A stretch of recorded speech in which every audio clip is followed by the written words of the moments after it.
अस्सलाम वालेकुम स्टूडेंट्स, मेरा नाम आसिम नसर और आज फिर एक दफ़ा फिर हम यूनिक ग्रुप ऑफ इंस्टीट्यूशन ने आपके लिए जो स्पेशल ऑनलाइन लेक्चर्स अरेंज किए हैं उस सिलसिले में second year ICS computer science का लेक्चर नंबर 3 जो है वो हम स्टार्ट करेंगे। लेक्चर स्टार्ट करने से पहले प्रीवियस लेक्चर में हमने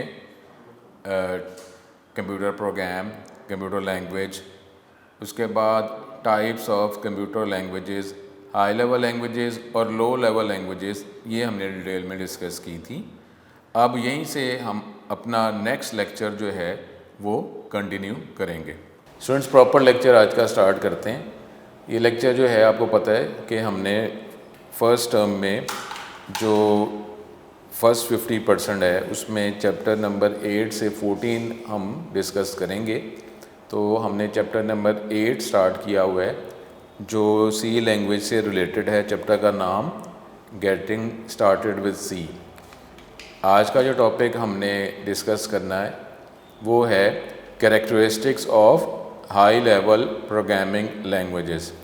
क्योंकि ये सी लैंग्वेज जो है ये हाई लेवल लैंग्वेज के कैटेगरी में नॉर्मली आती है, तो इसलिए पहले हम ये हाई लेवल लैंग्वेजेस के जो जनरल कैरेक्टरिस्टिक्स हैं वो हम डिस्कस करेंगे और इससे रिलेटेड जो है कुछ एक दो टॉपिक्स करने के बाद फिर अपनी सी लैंग्वेज की वर्किंग की तरफ चलेंगे। अभी आज का टॉपिक है characteristics of high level programming languages. High level language का टॉपिक जो है लास्ट लेक्चर में हमने डिस्कस किया था, यानी ऐसी लैंग्वेज जो यूज़र लैंग्वेज के नियर या उस जैसी होती है। तो प्रोग्राम लिखना आसान है लेकिन उसको फिर कन्वर्ट करने के लिए टाइम ज़्यादा रिक्वायर होता है। कुछ एडवांटेज, कुछ डिसएडवांटेज। अब हम इसके कैरेक्टरिस्टिक्स पढ़ रहे हैं। जो इम्पोर्टेंट कैरेक्टरिस्टिक्स जो हैं हाई लेवल लैंग्वेज के वो ईज़ी टू लर्न वही जो हमने बात की थी।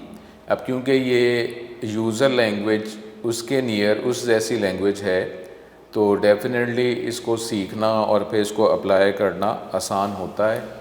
High level languages are near to human languages. अब ह्यूमन लैंग्वेज, अगर आप यूज़र लैंग्वेज इंग्लिश की बात कर रहे हैं तो डेफिनेटली हम इंग्लिश लैंग्वेज में कम्युनिकेट करेंगे, और अगर इंग्लिश लैंग्वेज के अलावा कोई और language as a user language हम कंसिडर कर रहे हैं तो फिर हम उसी लैंग्वेज में कम्युनिकेट करेंगे और डिफरेंट ट्रांसलेटर की मदद से फिर इसको बाइनरी लैंग्वेज में या ये मशीन लैंग्वेज में कन्वर्ट कर दिया जाएगा।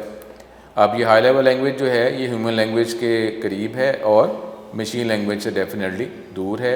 ये इंग्लिश की तरह की लैंग्वेजेस हैं और इसलिए ये इसको सीखना, लर्न करना, अप्लाई करना आसान होता है। ईज़ी टू मॉडिफाई, अब आप जब इसको कह रहे हैं कि लर्न करना आसान है, इसमें वर्किंग करना आसान है, प्रोग्राम लिखना और उसमें फिर डिफरेंट सेट ऑफ इंस्ट्रक्शन जो हैं उसको लिखना, और फिर डेफिनेटली जब हम लिखते हैं तो डिफरेंट रीज़न्स की वजह से हमें इसको चेंज भी करना पड़ता है उन स्टेटमेंट्स को। कई दफ़ा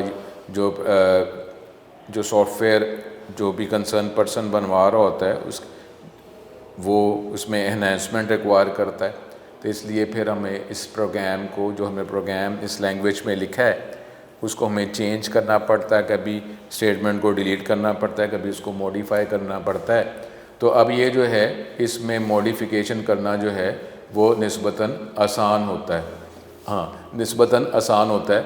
high level languages are easy to write and modify. It is also easy to find and remove errors.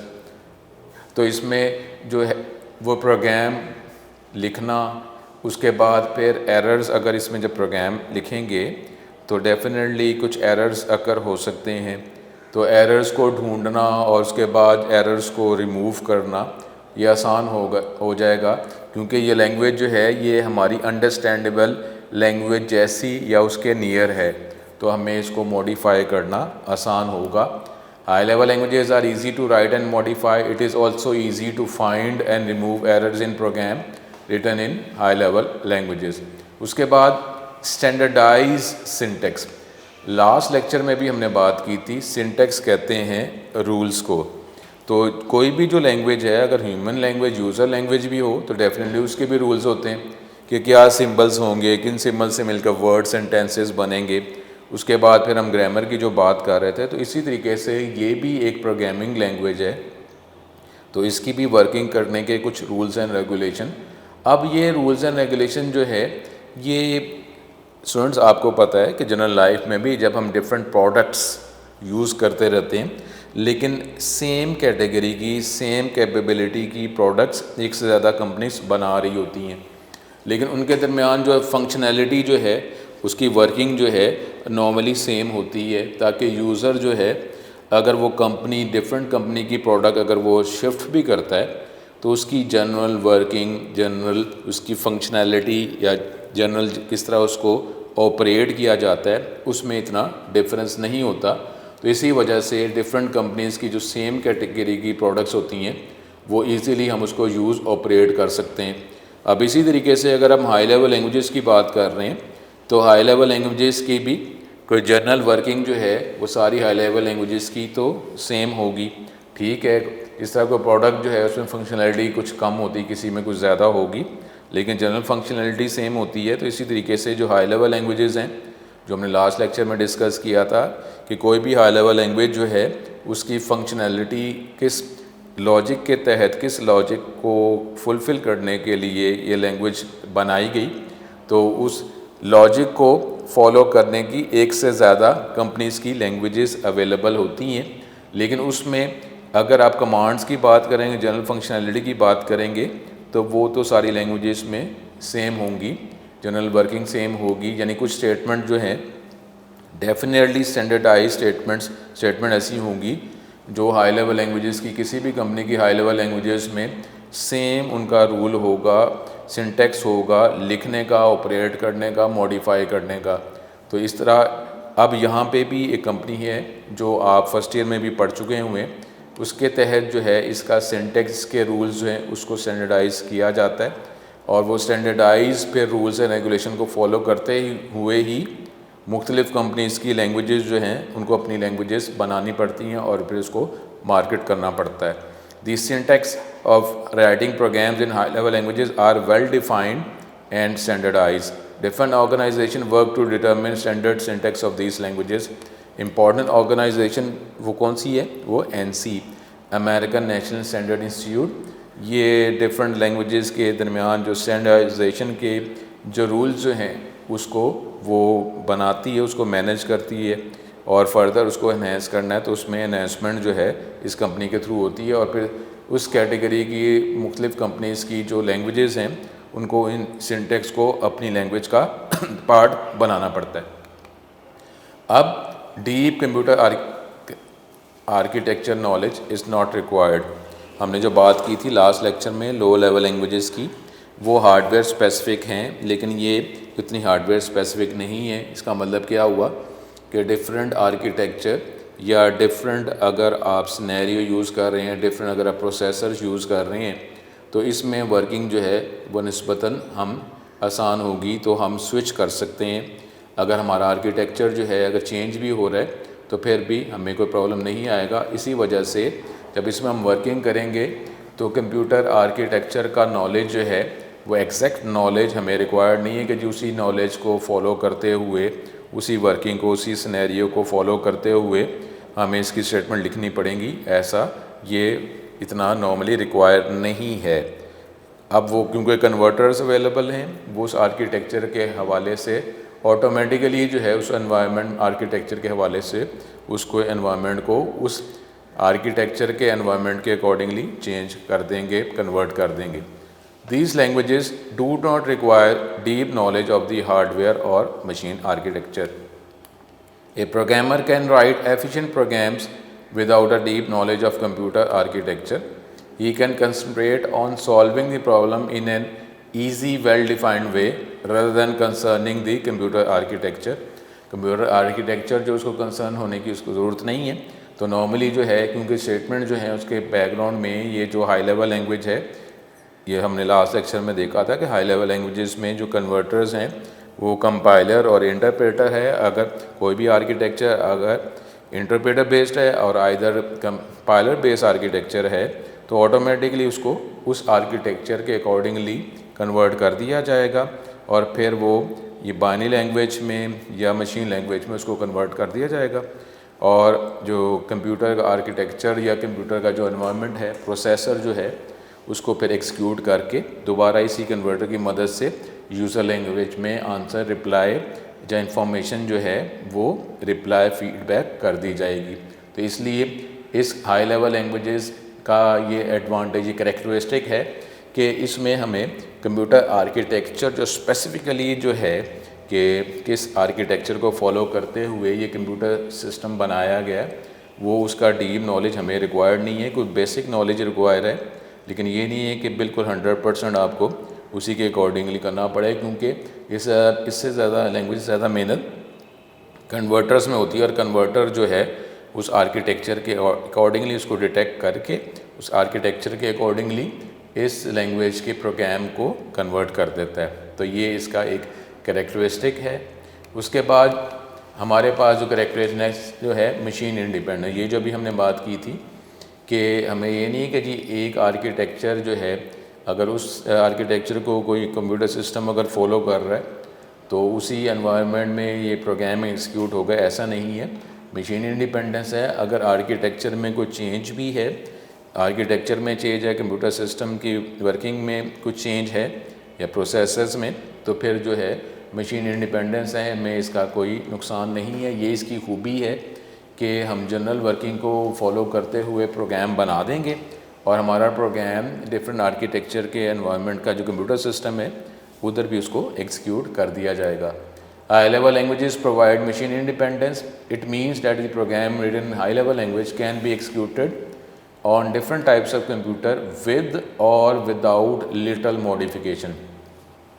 या तो हमें मॉडिफाई करने की ज़रूरत ही नहीं होगी प्रोग्राम को, या अगर उस आर्किटेक्चर के अकॉर्डिंगली वो एग्जीक्यूट नहीं हो पा रहा तो हमें कुछ स्लाइड्स ही चेंज करने के बाद जो है हमारा प्रोग्राम उस नए आर्किटेक्चर में भी उसको अंडरस्टैंड और एग्जीक्यूट किया जा सकता है। तो ये इसका कैरेक्टरिस्टिक है। ये नहीं है कि जी बिल्कुल ही एग्जीक्यूट नहीं होगा, या तो हमें कोई मॉडिफिकेशन के बगैर ही एग्जीक्यूट हम कर लेंगे, कंप्यूटर सिस्टम अंडरस्टैंड कर लेगा, या हमें कोई स्लाइड थोड़ी सी मॉडिफिकेशन करनी पड़ेगी तो हमारा प्रोग्राम जो है उस नए आर्किटेक्चर में उसको अंडरस्टैंड और एग्जीक्यूट किया जा सकता है। For example, program written in high level languages can be executed on Intel processor, अगर वो एनवायरनमेंट है जिसमें इंटेल प्रोसेसर जो हैं वो लगे हुए हैं, और अगर कोई मोटरोला प्रोसेसर्स हैं, डिफरेंट कंपनी के प्रोसेसर्स, तो उस एनवायरनमेंट में भी हम अपने प्रोग्राम को ज़रा सी मॉडिफिकेशन के बाद जो है उसको अंडरस्टैंड और एक्सिक्यूट करने में कामयाब हो सकते हैं। तो ये भी इसके कैरेक्टरिस्टिक है। उसके बाद अब हम ये जो हमने कैरेक्टरिस्टिक के साथ स्टार्ट में बात की थी ईज़ी टू लर्न। अब ईज़ी टू लर्न का मतलब है कि ये जो लैंग्वेज है डेफिनेटली ये बाइनरी लैंग्वेज तो नहीं है, मशीन लैंग्वेज तो नहीं है, ये हाई लेवल लैंग्वेज है, यूज़र लैंग्वेज जैसी या उससे नियर है। तो कोई भी जो लाइफ में हम डिफरेंट प्रोडक्ट्स की बात करते हैं, डिफरेंट वर्किंग की बात करते हैं, तो इसी तरीके से कंप्यूटर साइंस के अंदर भी डिफरेंट लैंग्वेजेस अवेलेबल हैं। तो जब भी हम स्टार्ट करेंगे तो जो लैंग्वेजेस जो ह्यूमन लैंग्वेज के नियर है पहले उसी का नॉलेज अंडरस्टैंडिंग ली जाएगी डेफिनेटली। उसके बाद जो है पर्सन की एबिलिटी के अकॉर्डिंगली ज़्यादा जो कॉम्प्लिकेटेड आगे लैंग्वेजेस होती जाएंगी उनको स्टडी किया जाता है। स्टूडेंट्स आपको पता है कि स्टार्ट में ही कोई जो क्रिटिकल एनवायरनमेंट जो है, जो कॉम्प्लेक्स एनवायरनमेंट है, कॉम्प्लेक्स स्टडीज़ जो एडवांस स्टडीज़ की आप बात करते हैं तो हम एडवांस स्टडीज़ पे तो हम नहीं जाते ना, पहले बेसिक स्टडीज़ करने के बाद जो है ग्रेजुअली हमारा नॉलेज इंक्रीज़ होता रहता है, फिर हम एडवांस स्टडीज़ की तरफ जाते हैं। तो इसी तरीके से जो प्रोग्रामर्स हैं, प्रोग्रामर्स भी जब वर्किंग करेंगे, प्रोग्राम बनाएंगे, तो इनिशियल लेवल पे तो वो जो हाई लेवल लैंग्वेजेस या यूज़र लैंग्वेज के करीब जो लैंग्वेज है उस जैसी लैंग्वेजेस हैं उसमें प्रोग्राम्स बनाएंगे। तो इसका मतलब है कि जब इनिशियली स्टार्ट तो कोई भी जो प्रोग्रामर है जो इजी लैंग्वेजेस है उसको तो वर्किंग वो करेगा ना, ऑपरेट करेगा, उसकी अंडरस्टैंडिंग नॉलेज लेगा, फिर ही फर्दर आगे मूव करेगा।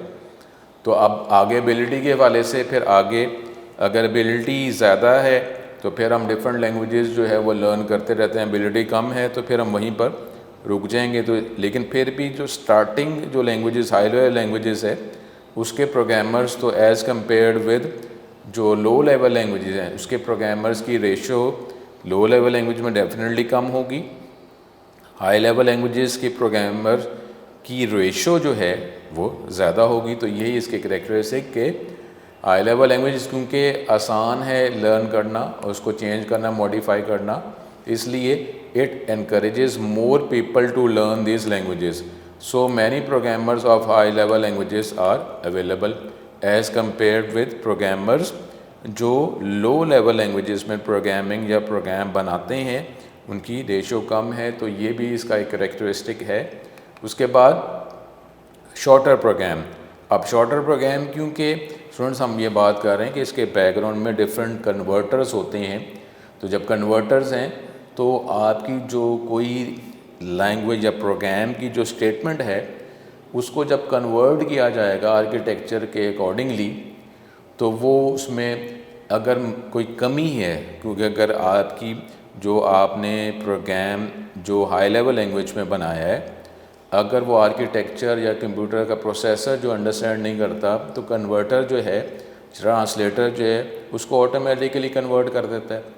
तो उसमें अगर हमारी जो स्टेटमेंट जो है उसका नॉलेज, हमारी स्टेटमेंट लैंग्वेज जो हमने प्रोग्राम बनाया है उसकी स्टेटमेंट जो है उससे कंप्यूटर अंडरस्टैंड नहीं कर पा रहा कि क्या काम करने को कहा गया है, तो फिर कन्वर्टर्स, ट्रांसलेटर ऑटोमेटिकली जो है जो अपनी तरफ से एडिशनल आर्किटेक्चर के अकॉर्डिंगली जो इंफॉर्मेशन जो है वो पुट कर देगा। लेकिन हमें जो है वो तो प्रोग्राम जो है वो हम शॉर्टर ही होंगे। अगर मज़ीद नॉलेज रिक्वायर है तो वो नॉलेज जो है वो आर्किटेक्चर के अकॉर्डिंगली ऑटोमेटिकली पुट कर दिया जाएगा। Programs in written in high level language are shorter as compared with low level languages. One instruction of program written in high level language may be equivalent to many instructions of low level language।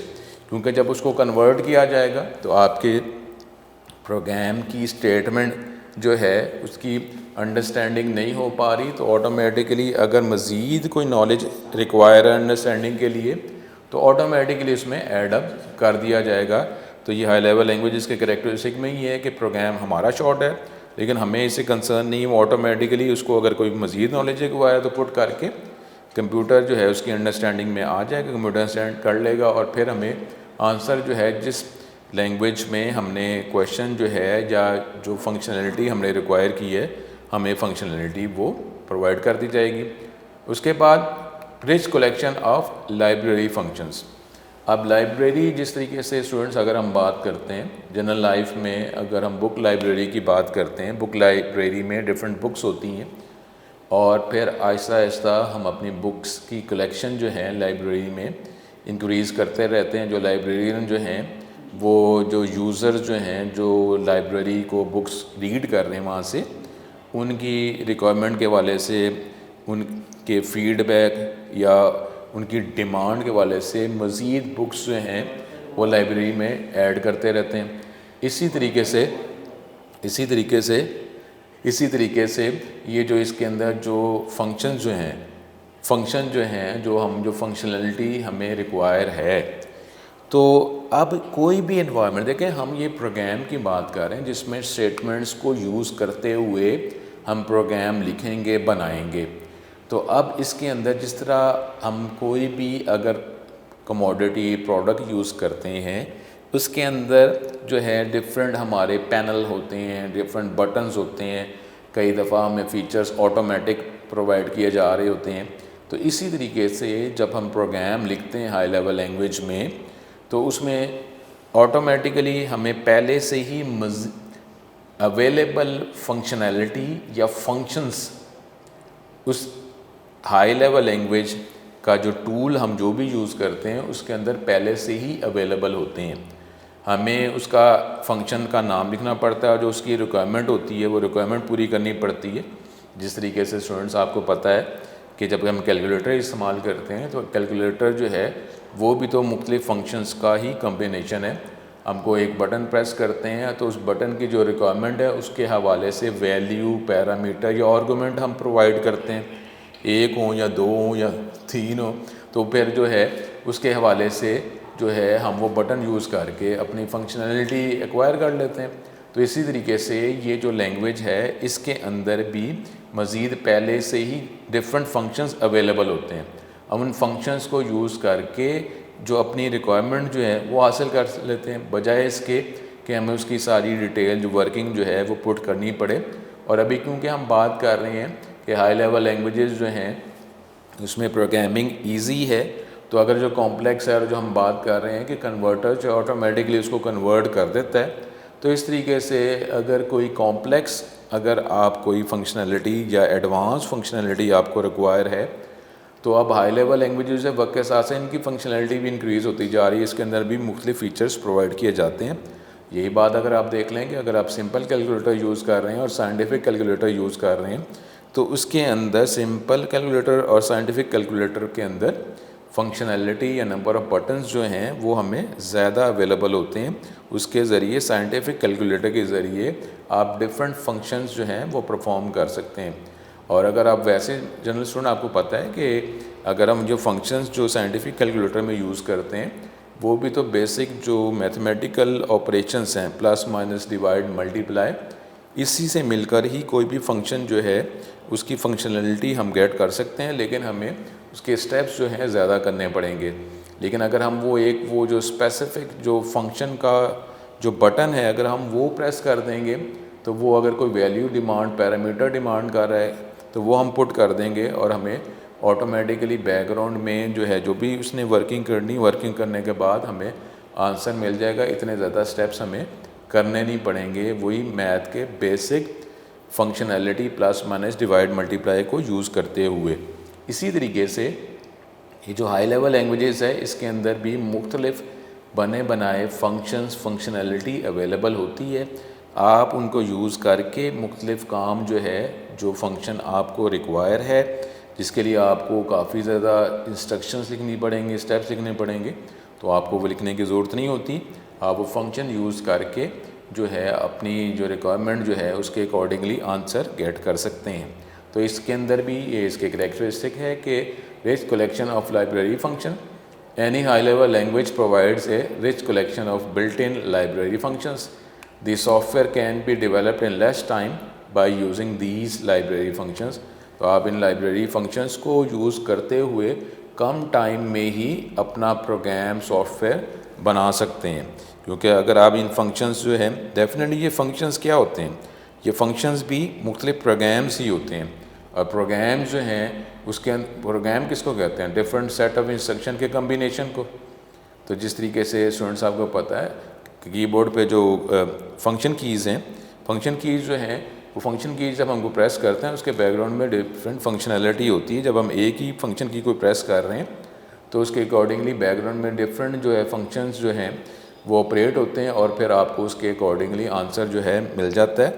तो student जी हम बात कर रहे थे कि बजाय इसके कि आपको डिफरेंट फंक्शनैलिटी गेट करने के लिए आपको डिफरेंट स्टेटमेंट्स लिखनी पड़ें, तो उसकी बजाय जो है इसके अंदर जो अवेलेबल फंक्शन है आप उन्हीं फंक्शन को यूज़ करके फंक्शनैलिटी गेट कर सकते हैं। और ये एक बहुत बड़ा इसका जो कैरेक्टरिस्टिक या इसका फ़ायदा है।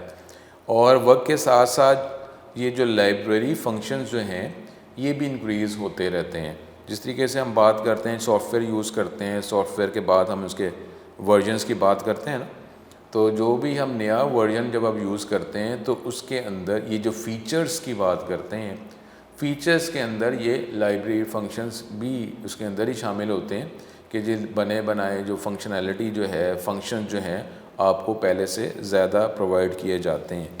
अब देखें जिस तरह वक्त के साथ साथ जो है हमारी रिक्वायरमेंट बढ़ती जाती है, और रिक्वायरमेंट अगर हम computer as a tool use कर रहे हैं तो कंप्यूटर यूज़ करते हुए वो रिक्वायरमेंट हम अचीव करते हैं। लेकिन अगर ये रिक्वायरमेंट फंक्शनैलिटी अगर पहले से अवेलेबल नहीं है तो प्रोग्रामर जो हैं मुख्तलिफ प्रोग्राम्स बनाते हैं ताकि हम फंक्शनैलिटी गेट कर सकें। अब वो जो फंक्शनैलिटी है अगर जनरल पब्लिक को हर एक को वो फंक्शनैलिटी चाहिए, तो स्टूडेंट आप ये माइंड में रख सकते हैं कि अगर वो रिक्वायरमेंट जनरल पब्लिक हर एक को चाहिए, तो जब भी हमने कोई प्रोग्राम बनाना है तो हर कोई जो प्रोग्रामर जो है फिर वो जो फंक्शनैलिटी जो हर एक को चाहिए उसके लिए वो प्रोग्राम बना रहा है, तो फिर ये बेटर नहीं है कि वो जो प्रोग्राम पहली दफ़ा फंक्शनैलिटी को पूरा करने के लिए बनाया गया है उसको उस सॉफ्टवेयर का, लैंग्वेज का या लाइब्रेरी का पार्ट ही बना दिया जाए। तो इस तरीके से जो भी फंक्शनैलिटी जो जनरल पब्लिक को रिक्वायर होती है, तो उसको फिर उस लैंग्वेज का जो भी एनवायरनमेंट हम यूज़ कर रहे हैं उसमें लाइब्रेरी का पार्ट बना दिया जाता है। इसका मतलब क्या हुआ कि अब आपको मज़ीद आगे रिक्वायरमेंट आपकी बढ़ गई है, तो प्रीवियस जो आपकी रिक्वायरमेंट थी वो तो ये लैंग्वेज का पार्ट ही है, सॉफ्टवेयर का पार्ट ही है, आपको उसके लिए प्रोग्राम बनवाने की ज़रूरत नहीं होगी, वो पहले से ही अवेलेबल है। तो ये एक बहुत बड़ा फ़ायदा होता है कि अगर हम लैंग्वेज की बात करें या अगर आप कोई भी सॉफ्टवेयर टूल यूज़ करते हैं उसके अंदर जो आप वर्जन्स की बात करते हैं, तो वर्जन जो है या कोई भी अगर आप प्रोडक्ट ख़रीदते हैं, मोबाइल ख़रीदते हैं, उसके अंदर क्या होता है कि वक्त के साथ साथ उसकी हमारे फ़ीचर्स जो हैं वो इंक्रीज़ ही हो रहे होते हैं। तो जो अगर प्रीवियस जो है वो फ़ीचर हमें किसी के माइंड में आया जो पहले से अवेलेबल नहीं था, तो वो अपना जो फ़ीडबैक जो होता है, फ़ीडबैक में वो डिमांड प्लेस कर देता है। अब इस तरीके से जब डिफरेंट जो यूज़र है उनकी तरफ से डिमांड आती रहती है, तो फिर वो फंक्शनैलिटी जो है उसको उस प्रोडक्ट की फंक्शनैलिटी जो है होती है उसके अंदर ही उसको शामिल कर दिया जाता है, तो उसका पार्ट ही बन जाता है। तो फिर वो जब भी हमको नया मॉडल लेंगे, अगर मोबाइल की बात कर रहे हैं, तो जो फ़ीचर पहले उसमें अवेलेबल नहीं था नए मॉडल में वो फ़ीचर मौजूद होता है। तो इसी तरीके से ये जो लाइब्रेरी फंक्शन है ये भी वक्त के साथ साथ जो हम हाई लेवल लैंग्वेजेस हैं इसके जब वर्जन्स हम नए नए जो है यूज़ करते रहते हैं, उसके अंदर बने बनाए जो लाइब्रेरी फंक्शंस जो हैं वो बढ़ते जाते हैं और इसकी वर्किंग जो है फिर दोबारा जब आगे हमें प्रोग्राम बनाना पड़ता है, रिक्वायरमेंट होती है, तो हमें प्रोग्राम बनवाना नहीं पड़ता जो इससे पहले हमने बनवाया था। अब वो लाइब्रेरी का ही पार्ट है तो उसको हम यूज़ कर लेंगे और फिर आगे हमारी जो एनहेंसमेंट या कोई रिक्वायरमेंट हमारी बढ़ जाएगी, तो जो नई रिक्वायरमेंट है उसके लिए हमें ये लैंग्वेज यूज़ करनी पड़ेगी, सॉफ्टवेयर बनवाना पड़ेगा। प्रीवियस जो है वो तो सॉफ्टवेयर का ही पार्ट बन ही गया हुआ है। तो ये इसके करैक्टरिस्टिक्स हैं और ये जो करैक्टरिस्टिक्स हम पढ़ रहे हैं ये कोई भी जो हाई लेवल लैंग्वेजेस हैं उसकी ये जनरल करैक्टरिस्टिक्स हैं जो किसी भी हाई लेवल लैंग्वेज में ये अवेलेबल होंगे। लेकिन हम जो प्रीवियस लेक्चर में कहा था कि ये डिफरेंट जो हाई लेवल लैंग्वेजेस हैं उनकी जो फंक्शनैलिटी या उसका सिनेरियो किस लॉजिक को ज़हन में रखते हुए वो लैंग्वेजेस बनाई गई हैं, तो वो मैटर करेगा सिर्फ। तो वैसे अगर आप हाई लेवल लैंग्वेजेस की जनरल करैक्टरिस्टिक्स की बात करेंगे तो ये करैक्टरिस्टिक हर हाई लेवल लैंग्वेजेस में अवेलेबल होंगी, लेकिन वो जो डिफरेंट लैंग्वेजेस की जिस कैटेगरी की फंक्शनैलिटी उसमें अवेलेबल है, तो उस लैंग्वेज के अंदर उस फंक्शनैलिटी से रिलेटेड फंक्शंस ज़्यादा अवेलेबल होंगे। ज़्यादा फ़ीचर जो उसकी फंक्शनैलिटी है, अगर कोई नेटवर्क एनवायरनमेंट की प्रोग्रामिंग है, तो अगर कोई ऐसी लैंग्वेज है जो नेटवर्क जो फंक्शनैलिटी ज़्यादा प्रोवाइड कर रही है, तो इसका मतलब क्या होगा कि उसमें नेटवर्क से रिलेटेड लाइब्रेरी फंक्शंस जो हैं वो ज़्यादा अवेलेबल होंगे एज़ कम्पेयर्ड विद कोई ऐसी लैंग्वेज जो आपको कोई और फंक्शनैलिटी हार्डवेयर प्रोग्रामिंग प्रोवाइड कर रही है, एक स्पेसिफिक एरिया में ही आप उसको ऑपरेट कर सकते हैं। अगर नेटवर्क उसमें रिक्वायर्ड नहीं है तो उसकी वो फंक्शनैलिटी उस लैंग्वेज में, वो लाइब्रेरी फंक्शंस जो हैं उस लैंग्वेज में कम होंगे लाइब्रेरी के अंदर। तो ये सिर्फ फ़र्क पड़ेगा, अदरवाइज़ ये जितने भी हम करैक्टरिस्टिक्स पढ़ रहे हैं ये किसी भी हाई लेवल लैंग्वेजेस की करैक्टरिस्टिक्स जो हैं इसी तरह ये हमें सारे अवेलेबल होंगे। मेन यही चीज़ें हैं। अब उसमें डिफरेंट वर्किंग जो है लॉजिक के हवाले से फ़र्क हो जाएगा। ये हमारा लेक्चर था, इसको हम आज के लेक्चर को कंक्लूड करते हैं। आज के लेक्चर में हमने characteristics of high level language जो है उसको डिटेल में डिस्कस किया। डिफरेंट करैक्टरिस्टिक्स हमने डिस्कस किए और हमने इसमें ये बात समझी है कि कोई भी हाई लेवल लैंग्वेज हो उसके अंदर ये जनरल करैक्टरिस्टिक्स अवेलेबल होंगे। अब वो कोई भी हाई लेवल लैंग्वेज जिस कैटेगरी की है तो उस लैंग्वेज के अंदर उस कैटेगरी के जो फंक्शनैलिटी या फंक्शंस या फीचर्स ज़्यादा होंगे। बाकी जो डिफरेंट करैक्टरिस्टिक्स हैं वो हर हाई लेवल लैंग्वेजेस में यही अवेलेबल होंगे। इनको हमने डिटेल में डिस्कस किया। यहाँ पे आज का लेक्चर हमारा कंप्लीट हुआ। इंशाल्लाह दोबारा मुलाकात होगी। अस्सलाम वालेकुम।